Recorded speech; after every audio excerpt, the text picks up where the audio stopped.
Glória a Deus. Abra comigo, por gentileza, sua Bíblia. No Evangelho de Jesus Cristo, segundo o relato de Marcos.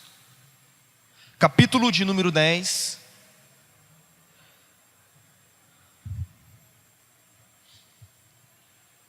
Marcos, capítulo de número 10.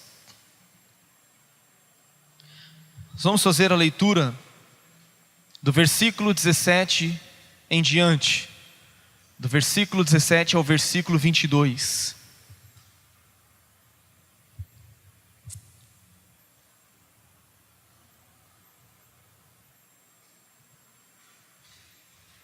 Quantos acharam, digam amém.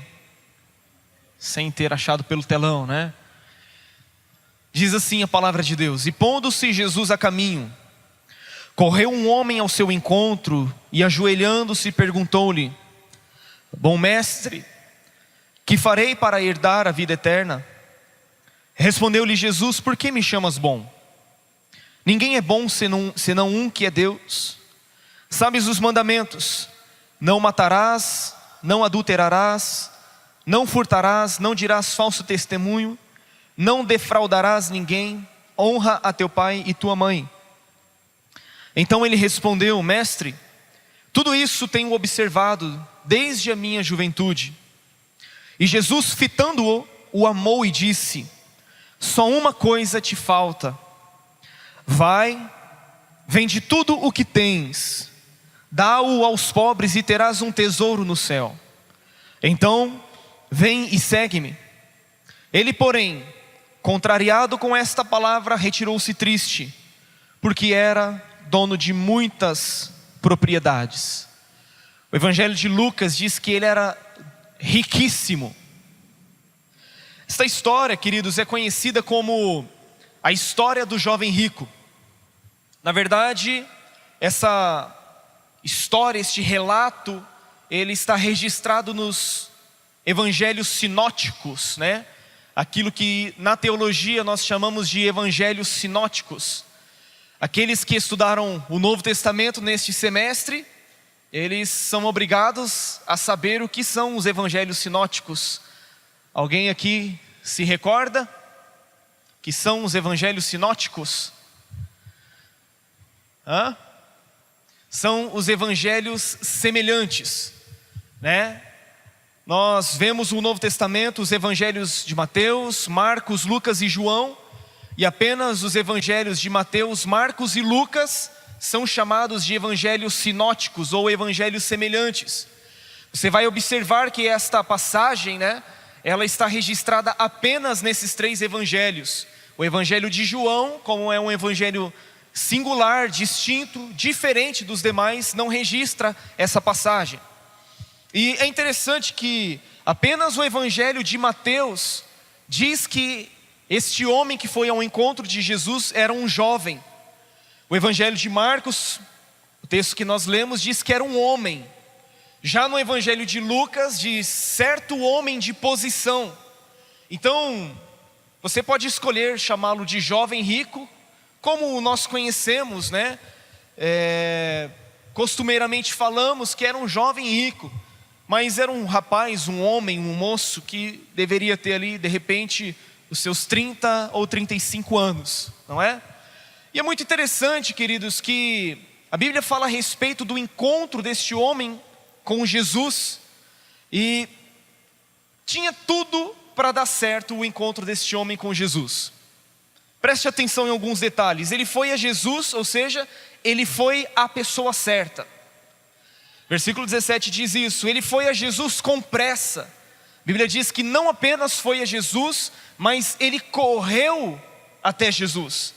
Ele não apenas foi até Jesus e correu até Jesus, mas a Bíblia diz que ele, ajoelhando-se diante de Jesus, este homem se coloca diante de Jesus com uma postura reverente, com uma postura de adoração. Não apenas isto, bem como ele fez também a pergunta certa. Ele pergunta: bom mestre, que farei eu para herdar a vida eterna? Ele fez a pergunta certa, porque ele estava em busca da coisa certa. E é interessante ainda que Jesus, a Bíblia diz que Jesus, fitando-o, Jesus fixando os olhos nele, a Bíblia diz que Jesus o amou. Não é um encontro assim que tem tudo para dar certo. Ele vai à pessoa certa, ele vai apressadamente à pessoa certa, ele se coloca na maneira correta diante da pessoa certa, ele faz a pergunta perfeita que qualquer pessoa poderia fazer. Jesus o ama, e ele ouve ainda da parte de Jesus a resposta certa. Agora, você já parou para pensar, ou você já imaginou alguém ir até Jesus e sair da presença de Jesus pior do que entrou? Talvez isso, na nossa imaginação, na nossa mente, no nosso entendimento, talvez seja algo impossível. É impossível estar diante de Jesus e não sair diante da presença dele melhor do que nós entramos. Só que esta passagem, essa história nos mostra que um homem entrou na presença de Jesus e ele conseguiu sair pior do que ele entrou. Porque ele fez tudo certo, mas diante da resposta que Jesus lhe dera, a Bíblia diz que ele, contrariado com as palavras de Jesus, retirou-se triste. Lucas diz que ele saiu muito triste. Aí nós vemos então que um homem conseguiu entrar na presença de Jesus e sair pior do que ele entrou. E eu quero conversar com você a respeito da vida deste homem, deste jovem. E o título do que eu quero ministrar hoje é: uma coisa ainda te falta. O título desta mensagem é: uma coisa ainda te falta. Ele se apresenta diante de Jesus, queridos, com o intuito de saber como herdar a vida eterna. O que ele precisava fazer para herdar a vida eterna? O primeiro equívoco que este homem comete, se eu posso assim pontuar, é que ele se dirige a Jesus como sendo um bom mestre. Não que ele estivesse totalmente equivocado, mas diante do contexto que nós vemos nessa passagem, ele estava parcialmente equivocado. Por quê? Porque para ele Jesus era apenas um bom rabino. Para ele Jesus era apenas um bom mestre. Ele não deveria se dirigir a Jesus apenas como um bom mestre, mas deveria se dirigir a Jesus como sendo o Senhor. Não apenas como alguém que ensina princípios, que ensina valores éticos, uma boa conduta moral. Este homem deveria colocar-se diante de Jesus, reconhecendo que Ele é o Senhor, o dono, o Deus encarnado, o possuidor dos céus e da terra, o dono de toda a nossa existência. Esta era a forma que ele deveria se colocar diante de Jesus. O segundo equívoco que este homem comete, no relato de Mateus, ele diz bom mestre, ou ele diz mestre, que farei eu de bom para herdar a vida eterna? O segundo equívoco que este homem comete é achar que a sua salvação poderia ser conquistada pelas suas obras de justiça, que a sua salvação poderia ser obtida por aquilo que ele faz exteriormente, e não pela graça e a obra redentora de Jesus Cristo. Este foi o segundo equívoco que este homem comete. Mas é interessante que todos os diálogos que Jesus teve com determinadas pessoas, com diversas pessoas, Jesus soube conduzir muito bem a sua conversa. E Jesus responde a ele, versículo de número 19, ele diz, respondeu-lhe Jesus: por que me chamas bom? Ninguém é bom senão um que é Deus. Versículo 19 ele diz: sabes os mandamentos? Não matarás, não adulterarás, não furtarás, não dirás falso testemunho, não defraudarás ninguém, honra a teu pai e a tua mãe. E ele responde para Jesus no verso de número 20. Então ele lhe respondeu: mestre, tudo isso tenho observado desde a minha juventude. Agora eu te pergunto, quantos mandamentos Deus deu para Moisés lá no Monte Sinai? Quantos? 10 mandamentos. Os 10 mandamentos, conhecidos como 10 mandamentos, como a lei de Moisés. Só que Jesus cita para este homem quantos mandamentos? Quantos? São 5 e ele acrescenta um, Jesus acrescenta um que não estava lá no decálogo, nos 10 mandamentos. Ele acrescenta o não defraudarás a ninguém. Mas o não adulterarás, não furtarás, não matarás e honra teu pai e tua mãe estava lá nos 5 mandamentos. Dos 10 mandamentos que o Senhor deu para Moisés, 4 mandamentos eram atitudes em relação a Deus. 4 dos 10 mandamentos que Deus deu para Moisés diziam respeito à forma como o homem deveria se conduzir diante de Deus. E os outros 6 mandamentos falam da forma como o homem deveria agir diante do seu próximo. Tanto que o resumo da lei é o quê? Amarás o Senhor teu Deus de todo o teu coração, de toda a tua alma, de todo o teu entendimento, com toda a tua força, e amarás o teu próximo como a ti mesmo. Só que Jesus não cita, os outros 6 mandamentos, os outros 4 mandamentos, desculpa. E é interessante que a resposta deste homem, ele diz o seguinte: mestre, tudo isso eu tenho observado desde a minha juventude. Ou seja, este homem era alguém que exteriormente era perfeito. As suas atitudes em relação às outras pessoas estavam todas corretas. Ele tinha uma ética, tinha uma conduta ilibada aos olhos humanos. E queridos, vamos falar sério, vamos falar a verdade. Não matar, não adulterar, não furtar, não dar falso testemunho, não defraudar a ninguém, honrar pai e mãe, é o mínimo que um ser humano precisa ter. E eu posso afirmar para você que essas coisas, elas podem ser passadas de pai para filho, ainda que ele não seja crente. Um pai tem total capacidade de ensinar o seu filho ou a sua filha todas essas coisas. Isso está ao alcance do homem. Ou seja, aquele homem era alguém puro, era alguém honesto, era alguém que não vivia em orgias, que não vivia em baladas, que não vivia distante dos princípios de uma sociedade ética, e ele vivia moralmente correto. Ele vivia perfeitamente. Entretanto, essas coisas não são suficientes para que o homem alcance a sua salvação. Não é aquilo que fazemos exteriormente, mas é a obra de Deus dentro de nós. Não são as nossas obras de justiça que podem produzir ou fazer com que alcancemos a nossa salvação diante de Deus. Quantos podem concordar com isso? Mas Jesus olha para aquele rapaz, ele olha para ele, fita os olhos nesse rapaz, e a Bíblia diz que Jesus o amou. Eu fico imaginando o olhar de Jesus, o olhar de compaixão, o olhar de ternura, o olhar de misericórdia, o amor de total paixão por aquele rapaz. Jesus poderia ter dado uma lambada nele, Só que Jesus diz para ele: só uma coisa te falta. Apenas uma coisa te falta. E o que é esta coisa? Versículo 21.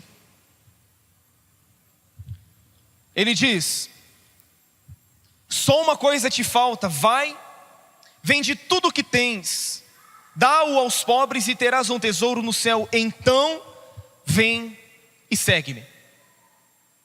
Preste atenção, Jesus o desafia com uma série de 5 imperativos. Ele diz: vai, vende tudo o que tens, dá-o aos pobres e terás um tesouro no céu. Depois vem e segue-me. O que Jesus estava pedindo para aquele rapaz não era para que ele fizesse um voto de pobreza. O desafio que Jesus estava dando para ele não é para que ele experimentasse a pobreza como um fim em si mesmo. O que Jesus estava dizendo é: eu estou te convidando a seguir após mim. O convite de Jesus àquele homem era um convite ao discipulado, era um convite para tomar a sua cruz e seguir a Jesus. E Jesus percebe que aquele rapaz tinha um coração que precisava ser tratado por Deus. Apesar dele ter uma conduta ética, moral correta, de não adulterar, de não furtar, de não matar a ninguém, de não dar falso testemunho, de honrar o seu pai e mãe, aquele homem tinha um problema sério na sua vida. Ele não cumpria com o primeiro mandamento da lei de Moisés, que o Senhor disse: não terás outros deuses diante de mim. E o Deus daquele rapaz era o dinheiro. Por isso, exatamente por isso que Jesus pede ou dá um imperativo para ele: vai, vende tudo o que tens, dá-o aos pobres, depois vem e segue-me. Jesus não queria que aquele rapaz experimentasse a pobreza simplesmente por experimentar. Jesus estava tratando exatamente aquilo que era o problema do seu coração: o seu amor ao dinheiro, o seu apego ao dinheiro. Tanto que ao ouvir essas palavras, ele, contrariado, retirou-se triste. Por quê? Porque era dono de muitas propriedades, ele era riquíssimo. Jesus estava chamando este homem a acumular riquezas, não na terra, onde a traça e a ferrugem corroem, onde ladrões escavam e roubam, mas Jesus o chamou a juntar tesouros no céu, onde traça nem ferrugem corrói, e onde ladrões não escavam. Por quê? Porque onde estivesse o tesouro dele, ali estaria o seu coração. Jesus faz um convite para ele: você precisa vir e me seguir. Todos os outros que Jesus chamou para seguir após ele, imediatamente deixaram tudo o que estavam fazendo e foram seguindo ao Senhor. Em Marcos capítulo 1, versículo 18, o Senhor vê a Pedro e a André, que são irmãos, e eles estavam consertando as redes juntamente com seu pai. Quando Jesus disse: vem e segue-me, eles imediatamente deixaram as redes e seguiram a Jesus. Logo em diante, o Senhor vê também a Tiago e João, irmãos, filhos de Zebedeu, que trabalhavam juntamente com seu pai. E a Bíblia diz que após este chamado, eles deixaram tudo imediatamente e seguiram a Jesus. No capítulo seguinte, no capítulo 2 de Marcos, a Bíblia diz que Jesus vê a Levi sentado na coletoria de impostos, e ele diz: vem e segue-me. Ele se levantou imediatamente e seguiu a Jesus. Este jovem rico foi o homem, o único que ouviu o chamado de Cristo para o seguir e rejeitou a este chamado. Porque existia algo em seu coração que concorria com o senhorio de Cristo. Havia algo em seu coração que tomava o lugar de Deus na vida dele. E isto era o dinheiro, era o amor ao dinheiro, era o apego às riquezas, era o amor demasiado ao dinheiro. E é interessante, amados, que quando Jesus conta a parábola do semeador, aqueles que estudaram o Novo Testamento essa semana ouviram o pastor André falando a respeito disso. Jesus fala a respeito da semente, que é a palavra de Deus. O semeador saiu a semear, e a Bíblia diz que a semente caiu em 4 tipos de solos diferentes. A primeira parte caiu à beira do caminho, a segunda em solo rochoso, a terceira parte caiu entre os espinhos, e a quarta parte caiu numa boa terra. E esta frutificou, esta vingou. Mas o que é interessante é que a semente que caiu entre os espinhos, a Bíblia diz que os espinhos cresceram e sufocaram a semente, e por este motivo ela ficou infrutífera. Na explicação dessa parábola, no capítulo 4, no versículo 18 e 19 de Marcos, o Senhor Jesus diz o seguinte: os semeados entre os espinhos, ou seja, a semente que caiu entre os espinhos são quem? São os que ouvem a palavra, mas os cuidados do mundo, a fascinação das riquezas e as demais ambições concorrendo, sufocam a palavra, ficando ela infrutífera. Então o coração daquele jovem, havia espinhos que estavam crescendo e estavam concorrendo com a palavra. E o que são os espinhos? São os cuidados do mundo, a fascinação das riquezas e as demais ambições. E olhando a vida deste jovem, foi exatamente isso que aconteceu com ele. A semente caiu entre os espinhos. Por quê? Porque as riquezas estavam concorrendo com a palavra, e por este motivo a palavra não podia frutificar na vida dele. No Sermão da Montanha, no capítulo 6 de Mateus, no versículo 24, o Senhor diz: ninguém pode servir a 2 senhores, porque ou irá odiar um e amar o outro, ou irá se dedicar a um e desprezar o outro. E Jesus diz: vocês não podem servir a Deus e às riquezas. Jesus diz: vocês não podem servir a dois senhores. Quem são os dois senhores? Deus e as riquezas. Digam comigo: Deus e as riquezas. Jesus está dizendo que somente duas coisas, ou há apenas dois tipos de senhores que governam a vida dos homens. E estes são Deus ou as riquezas. Ou Deus ou as riquezas serão o senhor da vida de uma pessoa. E não tem como servir a dois senhores. Não tem como servir a Deus, também não tem como servir as riquezas. Não tem como servir a Deus e também não tem como servir ao dinheiro. Ou agradaremos a um, ou aborreceremos ao outro, ou agradaremos ao outro e aborreceremos ao outro senhor. E Jesus diz: não tem como servir a Deus e as riquezas.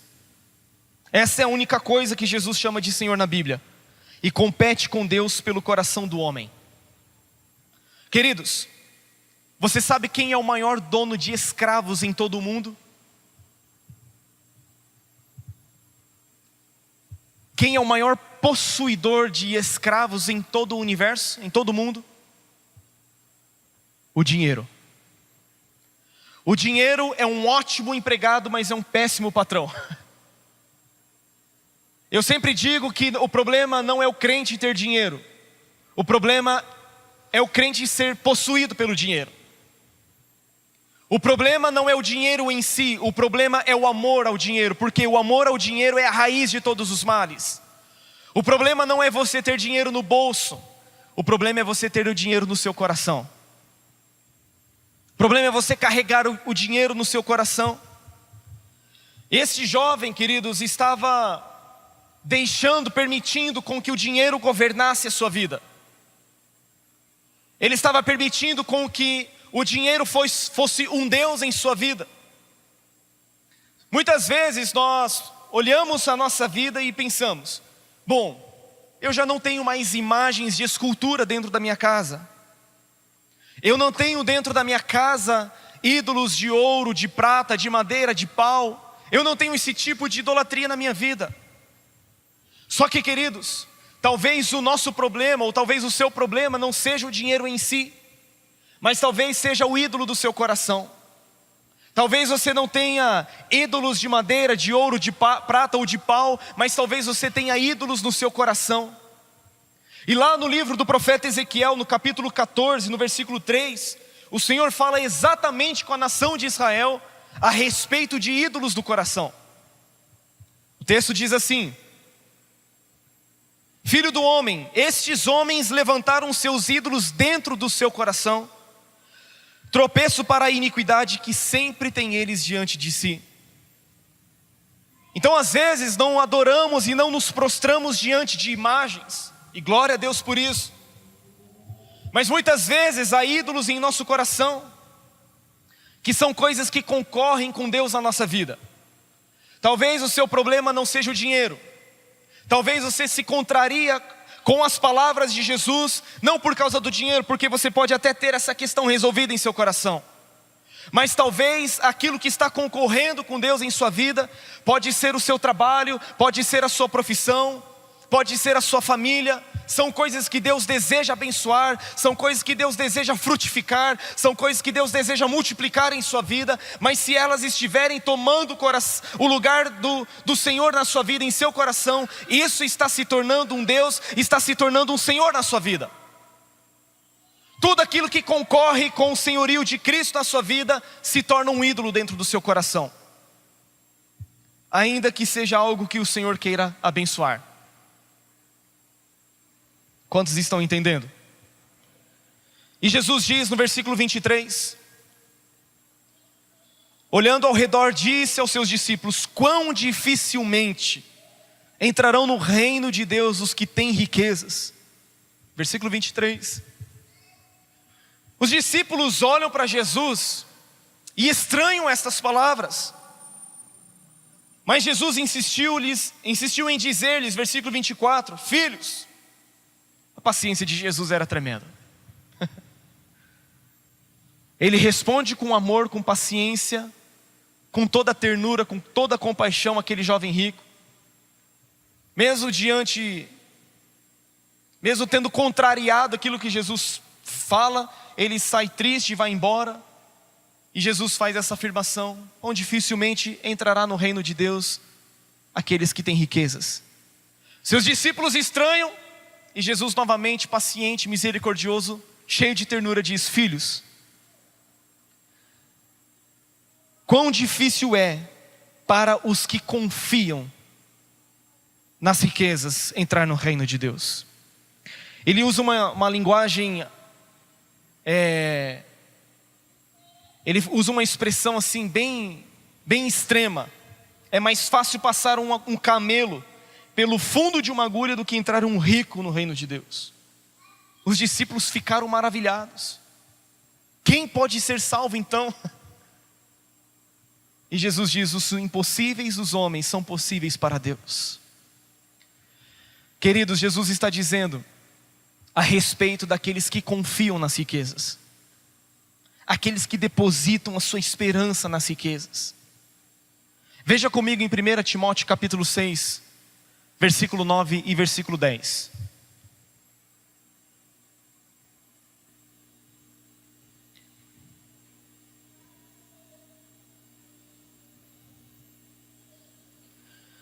Primeira Timóteo capítulo 6, versículo 9 e 10. Acharam? Diz assim: ora, os que querem ficar ricos caem em tentação e cilada, e em muitas concupiscências insensatas e perniciosas, as quais afogam os homens na ruína e perdição. Queridos, é muito triste este quadro. Aí ele diz: porque o amor do dinheiro é raiz de todos os males, e alguns nessa cobiça se desviaram da fé e a si mesmos se atormentaram com muitas dores. Percebe que na conversa de Jesus com aquele homem, Jesus cita 5 mandamentos que eram relacionados ao trato do homem para com o homem, mas Jesus não cita 4 dos mandamentos que eram atitudes do homem em relação a Deus. E Jesus também não cita o último mandamento, que é a atitude do homem em relação ao homem, que é: não cobiçarás. E a Bíblia diz que aqueles que têm amor ao dinheiro são aqueles que nessa cobiça se desviam da fé e a si mesmos se atormentam com muitas dores. E a orientação de Paulo para Timóteo, para que Timóteo desse à igreja, está no versículo 17. 1 Timóteo 6 e 17. Exorta aos ricos do presente século que não sejam orgulhosos. Você está vendo que o problema não é ter dinheiro? O problema não é nós termos dinheiro, querido. Por quê? Porque Paulo está dizendo: exorta aos ricos do presente século que não sejam orgulhosos, nem depositem a sua esperança na instabilidade da riqueza. A nossa esperança não pode estar no quê? Na instabilidade das riquezas. Significa que as riquezas são instáveis. Hoje você pode ter muito, amanhã você pode ter nada. Hoje você pode ter em abundância, amanhã você pode não ter nada. Mas o Paulo está dizendo: coloquem a sua esperança não na instabilidade da riqueza, mas em Deus, que tudo nos proporciona ricamente para o nosso aprazimento, para o nosso prazer, para a nossa alegria, para a nossa satisfação. Que pratiquem o bem, sejam ricos de boas obras, generosos em dar e prontos a repartir. E Paulo diz no versículo 19, que acumulem para si mesmos tesouros, sólido fundamento para o futuro, a fim de se apoderarem da verdadeira vida. Paulo está dizendo que o lugar em que nós devemos amontoar tesouros não é na terra, e sim no céu. Que os tesouros que ajuntamos na terra, conforme Jesus disse, a traça e a ferrugem corroem, os ladrões minam e escavam e levam tudo. Mas se nós ajuntarmos tesouros no céu, a nossa recompensa, a nossa garantia é de que nada se perderá, queridos. E é interessante que na sequência daquilo que nós lemos em Marcos, A sequência é que o apóstolo Pedro diz assim: Senhor, então esse rapaz, ouvindo essas palavras, as contrariou e se retirou muito triste. E nós, Senhor, que deixamos tudo e te seguimos? Pedro era o discípulo mais afoito, era aquele mais para frente, e ele simplesmente diz isso para Jesus. Marcos capítulo 10, versículo 28, volte para lá.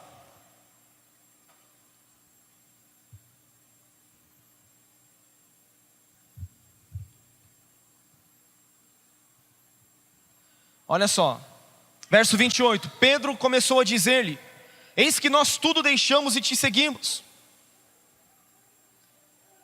Querido, o maior tesouro que nós podemos ter é seguir a Jesus. O maior tesouro, a maior riqueza que nós temos e que nós não podemos negociar e não podemos abrir mão é seguir a Jesus. E Pedro está dizendo: Senhor, nós deixamos tudo e te seguimos. E Jesus começa a mostrar que existe recompensa, que a nossa abnegação, que a renúncia que nós fazemos por amor a Ele, por amor a Jesus e por amor ao Evangelho, traz sobre a nossa vida recompensas.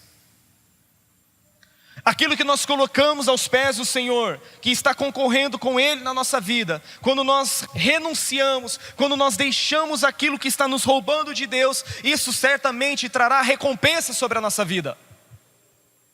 Tudo aquilo que você abandona por amor do Senhor e por amor do Evangelho, isso não ficará isento diante de Deus. Ele não se esquecerá, mas saiba que você estará acumulando um sólido fundamento, que você estará acumulando um tesouro que não poderá ser roubado, que não poderá ser extinguido diante de Deus. A maior motivação, querido, que nós devemos ter no nosso coração em deixarmos tudo por amor a Jesus, é o próprio Jesus.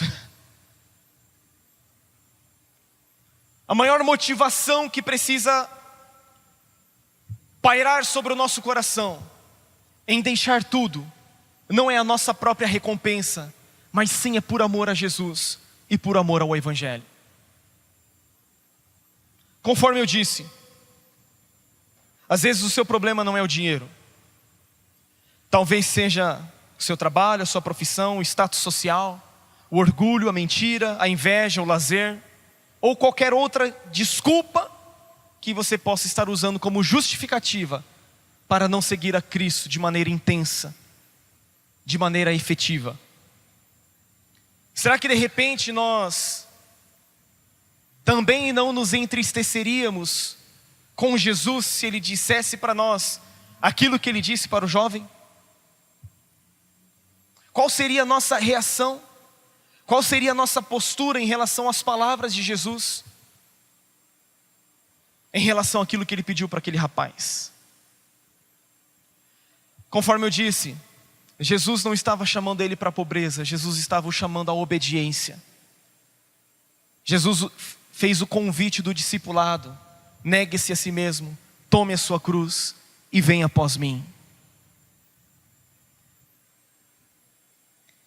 Você sabe o que é discipulado?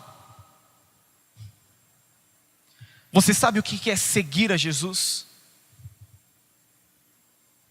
Será que nós sabemos? Será que a nossa geração sabe?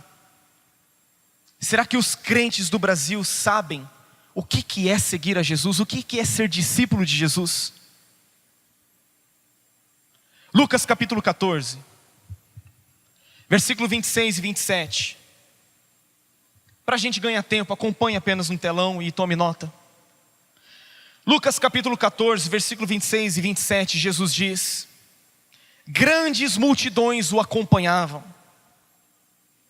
E ele, voltando-se, lhes disse: se alguém vem a mim e não aborrece a seu pai e mãe e mulher, e filhos e irmãos e irmãs, e ainda a sua própria vida, o que Jesus diz? Não pode ser meu discípulo. Significa que para ser discípulo de Jesus tem critérios. E qualquer que não tomar a sua cruz e vier após mim não pode ser meu discípulo. Tomar a cruz, querido, não está falando apenas de você tomar sobre si o sofrimento. Às vezes o sofrimento é consequência da sua obediência à palavra de Deus. O sofrimento, a perseguição, as aflições são consequências de uma vida de obediência. Mas tomar a cruz é um chamado à obediência. Tomar a cruz é um chamado para seguir após Ele. Tomar a cruz é um chamado para negar-se a si mesmo, para negar a sua própria cultura, para negar o seu próprio conceito, para negar os seus próprios achismos e seguir a Ele. Depois no versículo 33 de Lucas 14 ele diz assim: pois todo aquele que dentre vós não renuncia a tudo quanto tem, não pode ser meu discípulo. Percebe que ele fala por 3 vezes a respeito daqueles que não podem ser seus discípulos. Aqueles que não aborrecem pai, mãe, irmãos e tudo mais não pode ser meu discípulo. Aquele que não aborrece a própria vida não pode ser meu discípulo. Aquele que não renuncia tudo quanto possui não pode ser meu discípulo. Eu te pergunto, você é discípulo de Jesus?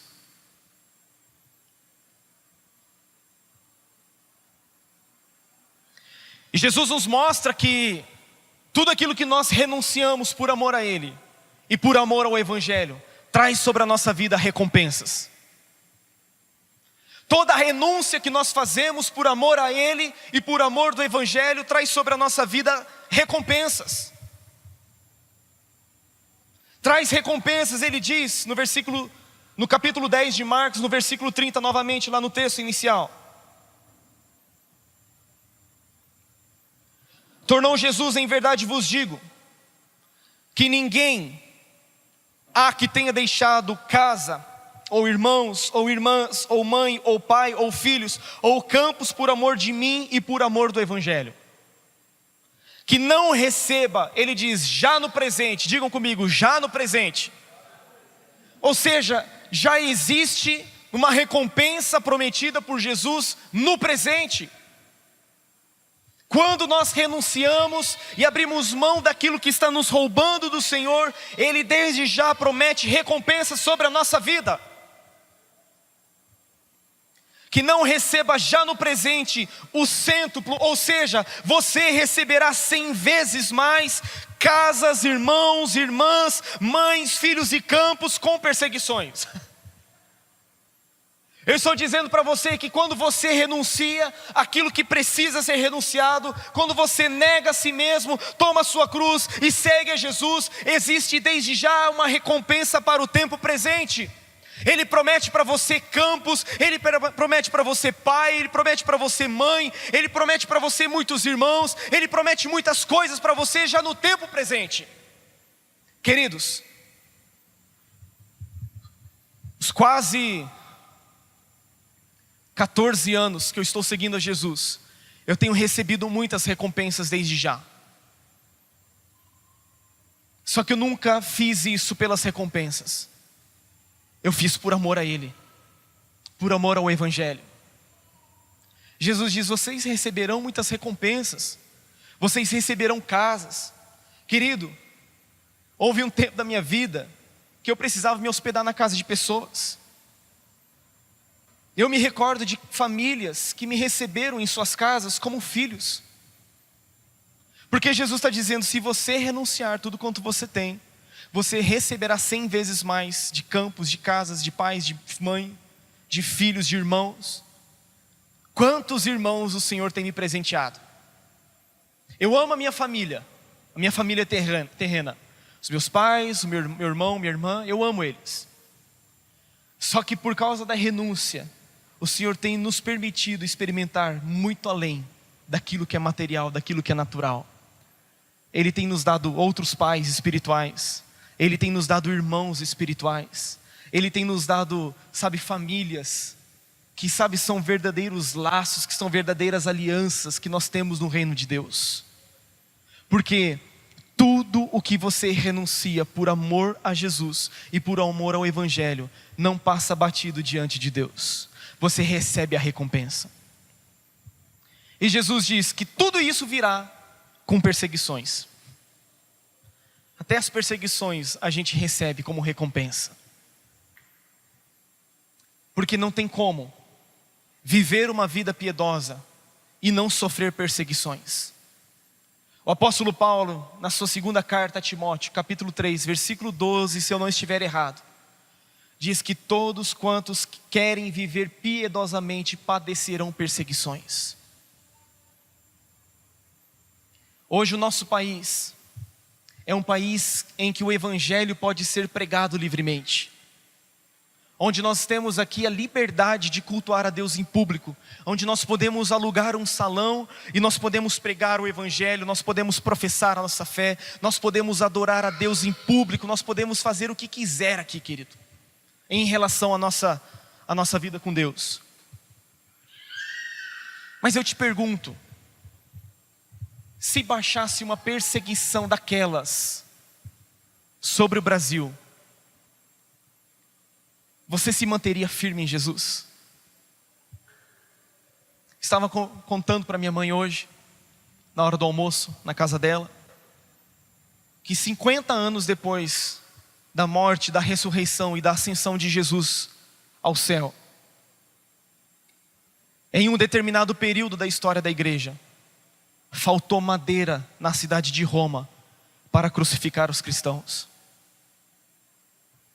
E querido, a perseguição à igreja não parou naquele tempo, mas a história da igreja tem sido construída, tem sido edificada e tem sido banhada pelo sangue de muitos mártires, de muitos homens, de muitas mulheres que não negaram a Jesus, que não negaram a sua fé, sabe, que não pensaram duas vezes em abrir mão de bens, abrir mão de casa, abrir mão de propriedade, abrir mão de tanta coisa por amor a Jesus. E eu te pergunto nessa noite, o que você tem renunciado por amor a Ele? Se é que você tem renunciado. Será que a nossa geração, querido, tem renunciado algo, tem renunciado aquilo que tem nos roubado do Senhor, simplesmente por amor a Ele e por amor ao Evangelho? Porque primeiramente é por amor a Jesus, mas é também por amor ao Evangelho. Porque quando você ama uma pessoa, você ama tudo aquilo que diz respeito a ela. Quando você ama uma pessoa, você ama aquilo que aquela pessoa ama. E o Evangelho são as boas novas. O Evangelho é o Evangelho de Deus, é o Evangelho de Jesus Cristo. São as boas novas de reconciliação de Deus com o homem. O que nós temos renunciado por amor a Jesus e por amor ao Evangelho? Queridos, quando eu preparava essa mensagem hoje, eu me lembrei de uma canção muito antiga, que diz: lá está o meu tesouro, lá onde não há choro, onde todos juntos cantaremos hinos de louvor ao Senhor. Aleluia, aleluia, aleluia, aleluia, hinos de louvor ao Senhor. Lá está o nosso tesouro. Lá aonde não há choro. Eu tenho uma notícia para te dar nessa noite. Tudo o que você está suando, transpirando, se matando, às vezes até se degladiando dentro de casa, você não vai levar nada. E se você não acumular um tesouro no céu, você será duplamente pobre. Porque Jesus disse: aonde estiver o teu tesouro, aí estará também o teu coração. Aonde está o teu tesouro? Está no céu? Aonde está o teu tesouro? Está na terra? Eu tenho uma notícia para te dar. O meu tesouro está no céu. O meu tesouro está no céu. Sabe, querido, eu sou grato a Deus por tudo aquilo que o Senhor tem nos feito, particularmente a mim e a minha esposa. Ele tem nos dado uma boa casa, Ele tem nos dado um bom carro, Ele tem nos dado um bom emprego, Ele tem nos dado uma boa condição. Sabe, chega momentos que você vai e você troca um móvel da sua casa, você vai e troca a mobília da sua casa, você vai e troca o seu carro. Querido, para mim, eu acho que se for uma semana de alegria, é muito. Daqui a pouco eu olho para aquilo e falo, não é isso. Daqui a pouco eu olho para um carro, para uma TV, para sei lá o quê, para um celular e falo, não é isso. A Bíblia diz que o mundo passa, bem como a sua concupiscência, mas aquele que faz a vontade de Deus permanece eternamente. Por isso João diz, filhinhos, meus filhinhos, não amem o mundo, e nem as coisas que no mundo há. A concupiscência dos olhos, a cobiça dos olhos, a cobiça da carne e a soberba da vida, essas coisas passam. Eu pergunto novamente, será que nós somos discípulos de Jesus? O que é que Jesus nos pediria, ou de repente Ele está falando ao seu coração nesta noite, que Ele quer que você deixe aos pés dEle, que você renuncie e que você o siga verdadeiramente, efetivamente, integralmente. Eu não sei, querido, mas eu tenho coragem de fazer umas loucuras por Ele. Eu já fiz e vou continuar fazendo. A minha oração, e eu creio que é o clamor do coração de Deus, é que Jesus não sinta saudades de Paulo. Não deixe Jesus sentir saudades de Paulo. Não deixe Jesus sentir saudades de João. Não deixe Jesus sentir saudades de Timóteo. Não deixe Jesus sentir saudades de todos aqueles discípulos que deram a sua vida por Jesus e pelo Evangelho.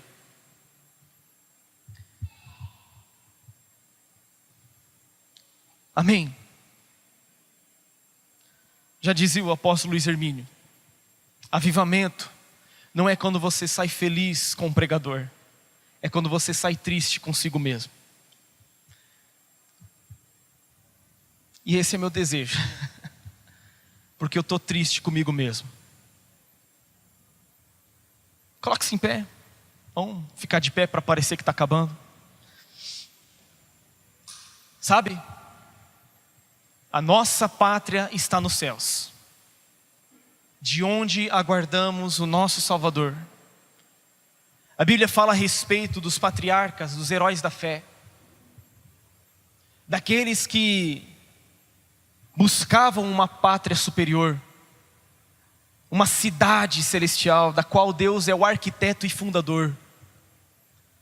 E a Bíblia diz que todos eles aspiravam a essa pátria, e que por causa disso Deus não se envergonha de ser chamado de o Deus deles. Que tremendo isso, não é?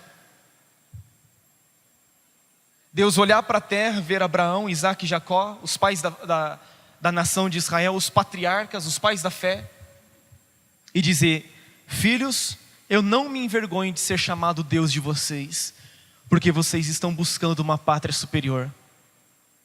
Vocês estão buscando algo além daquilo que é terreno e daquilo que é material.